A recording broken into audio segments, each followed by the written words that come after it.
Kelakuan tetangga toksik buang sampah di atas asbes rumah orang lain, warganet dibuat emosi. Beredar video di media sosial, seorang warganet curhat mengeluhkan perbuatan tetangganya yang kerap membuang sampah sembarangan. Perbuatan tetangganya itu semakin meresahkan manakala sang tetangga membuang sampahnya ke atap asbes rumahnya. Cerita itu dibuktikan dari video yang baru-baru ini viral di Instagram, @video_medsos. Dalam video yang berdurasi singkat itu memperlihatkan tumpukan sampah-sampah yang jatuh berguguran dari atas asbes. Sampah itu diantaranya semacam dari botol air bekas dan plastik. Sampah itu berjatuhan bak air terjun dari atapnya, sedangkan di bawah sudah terdapat tumpukan sampah yang jatuh dari bagian atap asbes sang pemilik rumah.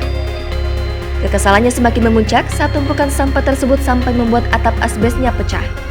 Bukan hanya itu, jemurannya juga akan berbau sampah ketika hujan turun. Sepertinya pemilik rumah sudah membersihkan atap asbesnya dari gunungan sampah hasil perbuatan tetangganya. Curhatan perekam video ini pun mendadak langsung menyita perhatian publik. Beberapa warganet mengecam tindakan yang dilakukan tetangga tersebut. Bahkan tak sedikit yang melaporkan hal itu kepada ketua RT setempat.